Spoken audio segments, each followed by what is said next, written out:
মিছে কথা বলছে, এরা একজনও সত্যি কথা বলছে না। তাহলে গোপাল সত্যি কথা বলছে না, ননি খেয়ে বলছে খাইনি, নাকি মা যশোদার কাছে সব ব্রজমাই মিথ্যে কথা বলছে? এর শুদ্ধ বিচারটা করবে কে?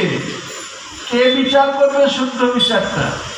ব্রজমাই ব্রজে থেকে তারা কখনো তারাও মিছে কথা বলে না, আর স্বয়ং পরমেশ্বর ভগবান তিনিও কখনো মিছে কথা বলে না। তাহলে বিশুদ্ধ সিদ্ধান্ত কি দিলেন? বিশুদ্ধ সিদ্ধান্ত দিলেন ভগবান কখনো যেমন মিছে কথা বলে না, ব্রজ গোপীরা ব্রজ মায়েরাও কখনো মিছে কথা বলে না। ব্রজ মায়েরা বলছেন খেয়েছে, একথা সত্য, তাদের ঘরে গিয়ে ননি খেয়েছেন, কিন্তু বহুত ননি থাকতো। কোন ননি খেত? সেই ননির প্রসঙ্গে গোপাল বলছে, মা আমি এদের ঘরে ননি চুরি করে খাইনি।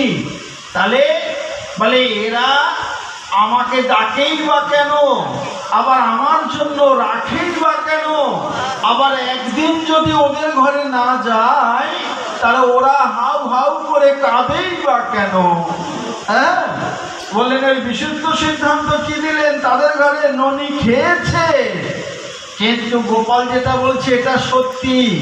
ব্রজমাইদের ভাবের ঘরে দাঁড়িয়ে তারা বলছে ননি চুরি করেছে, কিন্তু জানে না দধিমন্থন সুপ্রভাত কালে যমুনায় স্নান করে ব্রজমায়েরা যখন দধিমন্থন করত, এই দধিমন্থন করতে করতে অগ্র মাখন যেটা উঠে আসতো, এই অগ্র মাখনটুকু তাদের কুলদেবতা ভগবান বিষ্ণুর জন্য তুলে রাখতেন, আর গোপাল গিয়ে ওই মাখনটাই সেবা করত, অন্য কোনো মাখন চুরি করে খেতেন না।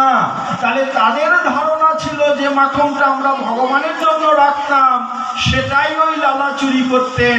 আর লালা জানেন যে আমাকেই ডাকছে বারবার করে, মা তো সেটা জানে না। মা কি সেটা জানে? মা তো জানে না। মা তো জানে আমি তার কোলের ছেলে। কিন্তু সেই যে বাসুদেবকে নিয়ে এসেছিল গোকুলে, সেই সময় বাসুদেব